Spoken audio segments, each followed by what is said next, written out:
Hello everyone, and welcome back for the Season 2 finale episode of Pokepaint. This is the series where I make new Fakemon designs to inhabit my fan-made Pokemon region based on the US and British Virgin Islands, Tropore. Up until now, we've made just too shy of 145 new Pokemon for this region, and we're closing it off today, once and for all, with our new legendary duo. Not only that, but we'll be wrapping up our Evil Team, Legendary, and Pokemon League storylines today as well. So let's get started right away. I mentioned these legendaries first back in the first Open Sea Zone episode when I pitched the hypothetical game names of Pokemon Abyss and Pokemon Expanse. At that point, I had chosen what my legendaries would be based around. I decided that I'd choose some old sailor legends to inspire this region's legendary Pokemon. So I went with what was possibly the two most well-known and powerful ship-sinking legends of the past, the Kraken and Moby Dick, or the giant squid and a whale. These Pokemon would be gods in an ancient religion and be the gods of the deep sea and sky, respectively. They'd function as this narrative's version of the Ho-Oh-Lugia or Groudon-Kyogre duos. I know a lot of people will probably be looking for a third legendary to tie the series off, but quite honestly I never came up with one, as the story really just didn't need it. I revealed the names when I posted the art for the summoning tablets that Captain Kane would have collected at this point in the journey, and you guys figured out the cipher pretty quickly. Well, I didn't think it would take too long, but you guys solved it almost immediately, which was pretty cool to see, honestly. The names are, of course, Abithrodon and Celestidon. With my initial concept in mind, I got started in no particular order in designing Abithrodon. Of course, Abithrodon was based on a Kraken, but I knew that I couldn't just draw a Kraken in the Pokemon style and call it a day. I'd have to further develop the visual side of this idea. One of the thoughts that I had was that I wanted these giant Pokemon to be concealed in smoke in some sort of way, and although that full concept didn't fully make it towards the end, I still carried it through with this Pokemon's bellowing dark clouds in a way that, like a squid would shoot ink.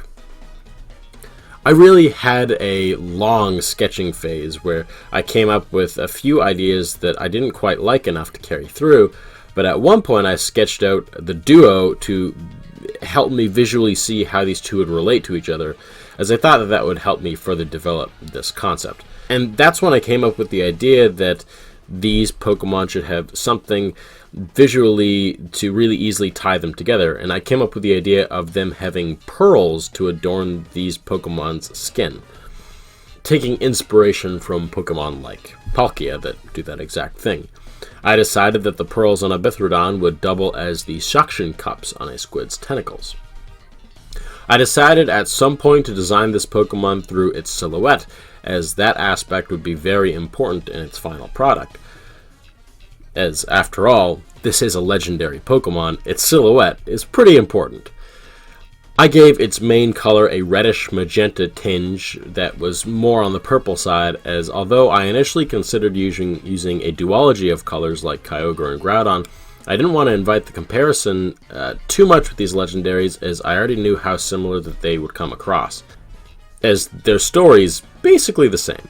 The name Abithrodon comes from the words abyss for its whole god of the abyss type thing going on, Lovecraftian, as it's based on a sort of Lovecraftian horror, fathom for again referencing the ocean depths, and dawn, as in boss, like a mob boss. This, of course, is the part of the name that both of these mons would share, as they're both fundamentally the dawns of their separate realms.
Abithrodon, the Crushing Depth Pokemon. There is art dating back to ancient times that depicts this Pokemon as a deity of the abyss of the ocean. It was thought that this Pokemon was the embodiment of the roaring seas, and that it would drag ships and their sailors into the depths. No modern sightings of this Pokemon have occurred, and it is believed to be nothing more than a deity of an ancient religion. There is a carved tablet that exists on Headstone Island in the Tropore region, which is believed to have been made to seal away this ancient god. It is thought that should one control this Pokemon, that they would rule the sea. Celestidon is of course based on a giant whale in the legend of Moby Dick, a story about a giant ocean creature that attacks a boat full of sailors and attempts to sink their vessel. You certainly see the similarity to Krakens now, don't you? Anyways, I knew that this legendary being a whale would probably immediately be compared with Kyogre, another whale legendary Pokemon. And although Kyogre reads more like a killer whale than anything, I took great care in giving it a very different silhouette. To differentiate these two legendaries, I made Celestidon the Lord of the Sky, and based it on another legend in the Caribbean area, and that is the large presence of alien and UFO sightings, the Caribbean being in the Bermuda Triangle. I imagined this Pokemon flying over travelers at night in a real freaky way, making rumbling whale sounds as it goes. I gave it 4 fins, both to relate it to the 4 tentacles that Abithrodon has, and also, with the alien part of its design, I actually referenced myself. History of the future. There is an alien called the Millennium Whale that swims through the skies of its home planet. So I thought a History of the Future timeline video reference would be a pretty cool way to tie in the alien inspiration. Anyway, I was on to the next question. How to incorporate these pearls? Well, as barnacles, of course. When it came to the smoke part of the design, I originally intended to have it bellowing from the corners of the mouth, like how clouds of krill would escape from a whale's mouth when it eats. However, the idea dawned on me that the clouds bellowing from its blowhole like a smokestack would be way too much of an opportunity to miss. To differentiate the clouds, I illustrated them with blue tones and a peachy highlight glow, as if maybe it was being illuminated by the sunset. I did this to differentiate it even more from its counterpart. I posed the clouds in such a way to have them obscure the tail partially to resemble the water level obscuring the tail of a breaching whale. I also gave the body a purple color to make it stand out more against Pokemon like Kyogre and Wailord. The name Celestidon comes from the word cetacean, a categorization that whales fall into, celestial as in outer space and the night sky, eon as in infinity of space, and of course, dawn.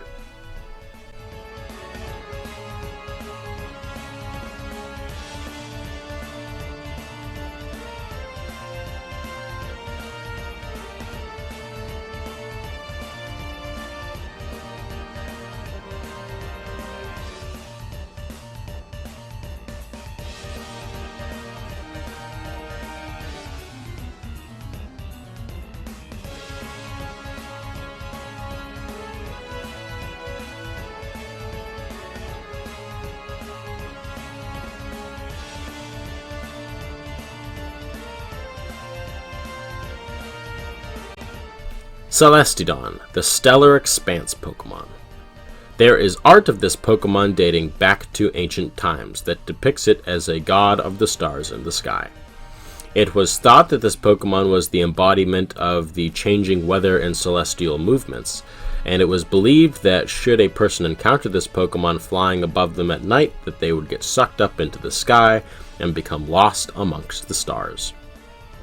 No modern sightings of this Pokemon has occurred, and it is believed to be nothing more than a deity in an ancient religion. There is a carved tablet that exists of this Pokemon in the museum in Kalos Town in the Tropore region that was purportedly made to seal this Pokemon away. And it is thought that should a trainer tame this Pokemon, they would have dominion over the weather and the sky. So that is Abithrodon and Celestidon. But their part in our story is not done yet, no. Let's wrap up this story of Tropore. After having defeated the 8th and final gym leader Doryu of Apo City, and crossed up the bridges of Route 9, and crossed the waters of Route 10 on your surfboard, we arrive in Penarbor Town. Here, all goes well at first. You can see the tower of the Pokemon League looming across the shallow bay of the island, and there you run into who other than your rival and your brother, Tobias and Tai. It appears as though Tobias was going to invite you to battle with him, but for the dire news that they have. They inform you that Captain Kane has enacted his plan finally. He is sailing out to the Sea Sky Shrine in order to summon the legendary Pokemon Abithrodon and Celestidon. After surfing back out onto Route 10 and turning east, you come to a series of ships surrounding a flat stone plinth in the middle of the ocean. Surrounding the plinth is a crowd of Team Armor grunts fighting against the Tropore Region's strongest trainers. Not only the gym leaders, but a few trainers that you've met along the way. A kindly sailor that gave you a ride, the ace trainer that chose the 3rd starter Pokemon, and the Paleo Park curator. And of course, Champion Mira, along with a few trainers that you've never seen before. You battle a few grunts on your way to the summoning plinth, and you are the first trainer to break through the ring. Upon this stage of doom stands Captain Kane, but you're moments too late. He raises the tablets in the air and smashes them down onto the ground, shattering them into little stone pieces. The ground that you stand on rumbles and cracks, and you fall into the fast-forming whirlpool below. Just before you go under, you're rescued by a familiar face, Tai's Tourmaline. Down in the whirlpool that stretches all the way to the bottom of the sea floor stands Captain Kane and the 2 legendary Pokemon. You understand that he can only capture one at a time, so with the help of Tai's Tourmaline, you descend to the bottom of the whirlpool to fight the unoccupied legendary. Whichever legendary is left over, of course, depends on the version of the game that you'd play. In Pokemon Abyss, you would counter Abithrodon at level 60 with the ability Abyssal Glare. The abilities of these 2 Pokemon in the same way, and they function as an arena trap ability. They just keep you on the field. Its moveset is Muddy Water, Wrath of the Sea, Blizzard, and Whirlpool. In Pokemon Expanse, you would encounter Celestidon at level 60 with the ability Stellar Breach, which again does the same thing as Abyssal Glare. Its moveset would be Night Daze, Wrath of the Sky, Blizzard, and Whirlpool. Both of their new moves are 150 base power, dark, and flying moves, respectively. Whichever one you should capture or defeat if you so choose will influence how Captain Kane's team changes when you take him down next. In the battle with Captain Kane, he starts out with his level 51 Gyarados with the ability Intimidate and the moveset Ice Fang, Dragon Rage, Aqua Tail, and Twister.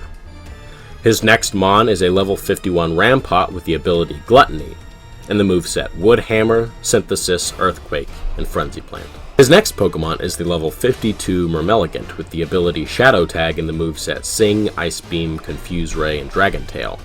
Next up is Dubligant at level 52 with the ability Fool's Gold and the moveset Phantom Force, Lick, Hex, and Payday. His penultimate Pokemon, now that he's caught in the legendary, is a level 53 Macaphony with the ability Soundproof and the moveset Boom Burst, Brave Bird, Pluck, and Roost. This next Pokemon, of course, changes to the opposite legendary that you caught, and it's either the same Abithrodon or the same Celestidon. As the battle comes to a close with your legendary tamed or defeated and Kane's knocked out, there is no force sustaining the whirlpool, and therefore water comes rushing in. Of course, you have Tai's Tourmaline to swim you up to the surface. Together, you and the trainers of Tropore and the grunts of Team Arbor wait atop Kane's flagship, the Dusclops, for any sign of the captain. After some time, the storm over the ship subsides, and as the sun comes out, all that can be seen that remains of Captain Kane are his 6 Pokeballs floating in the water. With no choice to go any further, Team Arbor disbands at the orders of Champion Mira, who reveals her lament at the loss of her brother, none other than Captain Kane. Upon returning to Penarbor Town, you meet up with Ty and give him back Tourmaline. He informs you how excited he is to see you compete in the Pokemon League, and wishes you the best of luck as you set out across Victory Road. Tropore's Victory Road is a set of sandy knolls that divide up a shallow path of turquoise-blue ankle-deep water. Here on Victory Road, you can encounter the Pokemon Kingler, Escarcanon, Royalesk, Murmeligant, Murmanity, Cyphlopod, and Torangoro. The trainers here are the best of the best, fighting with all sorts of Troporian Pokemon in the level 50s, and they have teams of 4 to 6. At the far end, you arrive at a set of stairs. There, your team is healed, and you walk up the stairs to the gate. Each badge unlocks a themed gate until you reach the doors of the Pokemon League Tower. Right before the doors stands Tobias, who of course challenges you to one last rival battle.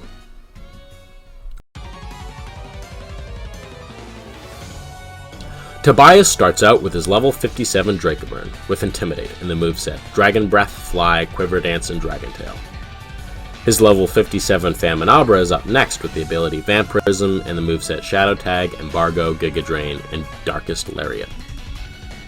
The next Pokemon, of course, changes depending on the starter that you chose, and it would be the Pokemon whose typing is weak to yours. It would either be his Torangoro at level 59 with the ability Battle Armor and the moveset Ice Punch, Liquidation, Seismic Toss, and Muddy Water, or Balagma with Flame Body with the moveset Lava Plume, Earthquake, Sunny Day, and Fire Spin, or Ramp-Hop with the ability Gluttony and the moveset Wood Hammer, Horn Leech, Stomping Tantrum, and Frenzy Plant. His next Pokemon had evolved since the last time you've seen it. This is level 57 Aquaguana with the ability Selective Venom and the moveset Gunk Shot, Aqua Jet, Belly Drum, and Dragon Tail. His newest and final addition is a level 59 Cockadoo with the ability Early Bird and the moveset Fly, Roost, Dragon Claw, and Screech. His final Pokemon is the Mega Evolved form of the starter that he chose, which is either his level 59 Mega Kefraga with the ability Limber and the moveset High Jump Kick, Trop Kick, Synthesis, and Frenzy Plant, or his Mega Lelucent with the ability Protean and the moveset Fire Spin, Hex, Smokescreen, and Flamethrower.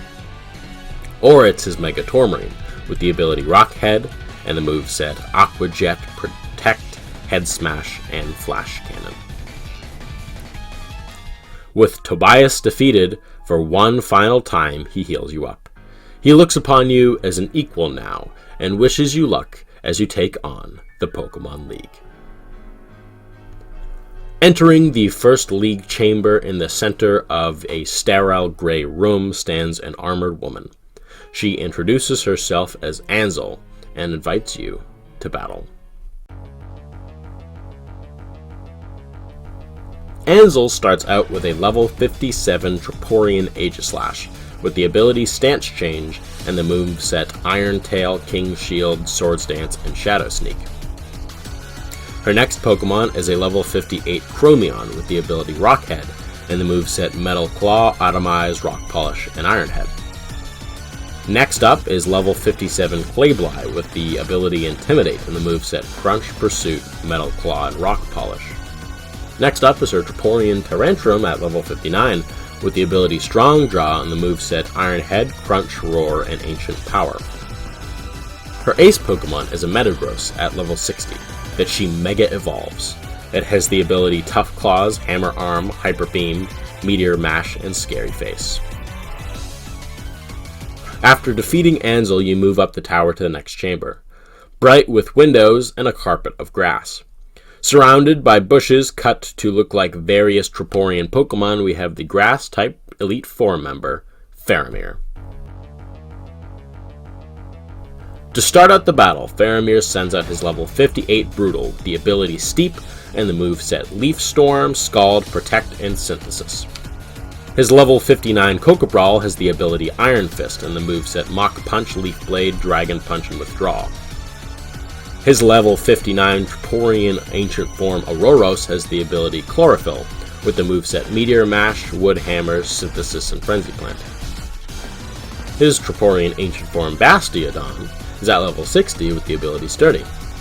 and has the moveset Wild Charge, Protect, Woodhammer, and Earthquake. His level 60 Victory Bell would have the ability Chlorophyll with the moveset Acid, Leaf Blade, Swallow, Spit Up. His final ace Pokemon is again at level 60, and is a Fire Knight that he can Mega Evolve. With the ability Flame Body and the moveset Fire Lash, Leaf Blade, Giga Drain, and Fire Spin. After defeating Faramir, you move up the tower to a dark chamber, lit only with multicolored spotlights. As you move towards the battlefield, a spotlight turns to the Elite Four member Vanessa, and I can't believe I wrote this in the script. As a sick-ass guitar riff sounds, the battle begins.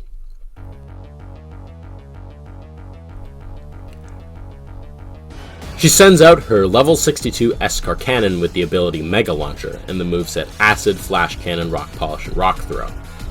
Her next Pokemon is a level 63 Toxicroak with Dry Skin and the moveset Acid, Close Combat, Thunder Punch, and Sludge Bomb. Next up is level 64 Muck with the ability Snow Warning and the moveset Acid, Avalanche, Ice Punch, and Sludge Bomb. Aqua is at level 65 with the ability Selective Venom and the moveset Surf, Sludge Bomb, Scald, and Aqua Ring.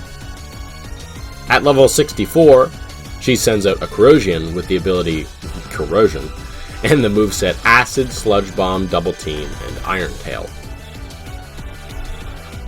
Her final ace Pokemon is a level 66 Swallow that she can Mega Evolve.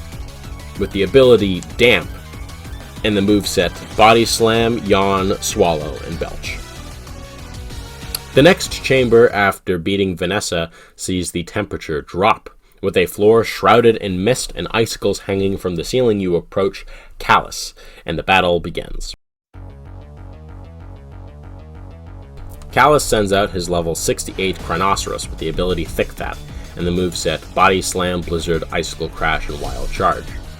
Borealisk is at level 65 and his second Pokemon with Ice Body, and the moveset Steel Wing, Fly, Blizzard, and Ice Beam.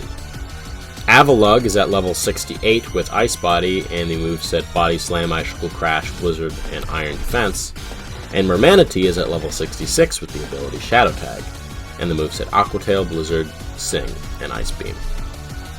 His penultimate Pokemon is a Muck at level 66 with the ability Snow Warning, and the moveset Acid, Avalanche, Ice Punch, and Sludge Bomb. His ace Pokemon is at level 68, and it is a Frostlass that he can Mega Evolve. With the ability Snow Cloak and the moveset Blizzard, Shadow Ball, Ice Beam, and Hex. Congratulations, you've defeated the Elite Four, but now you have one last battle on your hands.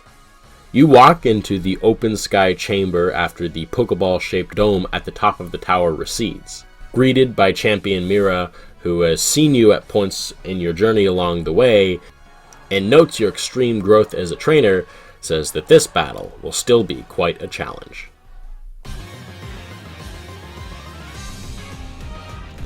She sends out her level 67 Angemel with the ability Insomnia and the moveset Rest, Moonblast, Yawn, and Dream Eater. Her next Pokemon is a level 68 Kingler with the ability Pickup and the moveset Crab Hammer, Moonblast, Vice Grip, and Guillotine. Next up is her level 68 Golem with the ability Pickup and the moveset Stone Edge, Moonlight Blast, Rock Polish, and Protect. Next is a level 69 Marmeligant with the ability Shadow Tag and the moveset Sing, Dream Eater, Surf, and Moonlight Blast. Her penultimate Pokemon is a level 70 Sylveon with the ability Shadow Tag and the moveset Moonblast, Disarming Voice, Light Screen, and Draining Kiss. Her final Pokemon is her ace, and the strongest Pokemon that you've encountered on your journey so far. It was Dillo at level 72 that she can Mega Evolve. With the ability Stance Change and the moveset Earthquake, King's Shield, Light Screen, and Heavy Slam. Should you defeat Mira, you ascend the throne. Until now, you are the champion of Tropore.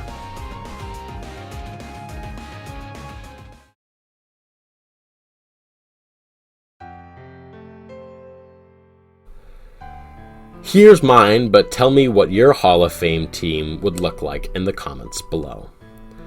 Well, it's really quite bittersweet, but that's Tropore for you. 145 Pokemon, and 17 months later, the story is finally complete. I've seen a good number of comments saying that some people have binged the whole series. With a runtime something like 8 hours now, that's just crazy, and I'm so glad you all love Pokepaint that much. You all show your love and support to me in amazing ways by simply watching my videos and or subscribing and interacting in this awesome community that, quite honestly, you guys have made more than I have. And it just means so much to me that my funny little Pokemon parody narrative means enough to you all to watch along in every episode like you did. So, thank you all. I think it's time to say goodbye to Tropore. Of course, I ain't stupid. I know most of you are here for the Pokemon content, and honestly, I'm perfectly fine with that. There's a reason that Pokemon stuff is the main thing that I post. So, as many of you know, there will be a Season 3 of Pokepaint in an entirely new region based on Florida. That'll be out a few months from now at the end of the summer. I usually take a little hiatus at the end of each Pokepaint season, and although I'll technically be doing that here, in the few months between, I'll be working on Pokémon Legends Kyurem. Most of you have probably heard of it by now, but it's going to be a series similar to Pokepaint, where I create an ancient Pokémon Legends Arceus style game, with a narrative that will take place in ancient Unova, and center around the 100% Kyurem form as its legendary. The first episode is up on my Patreon now if you want to get the episode early, and the episode will air officially on April 4th of 2023 at 6 o'clock a.m. EST. I am so excited to see you all over there. So, I kinda hate saying it, but farewell Tropore. And as the good old Pokemon anime narrator says, one chapter comes to a close, but the journey always continues. So, if you like this video and want to see more like it, then subscribe. And turn on the bell to get notified when I upload next.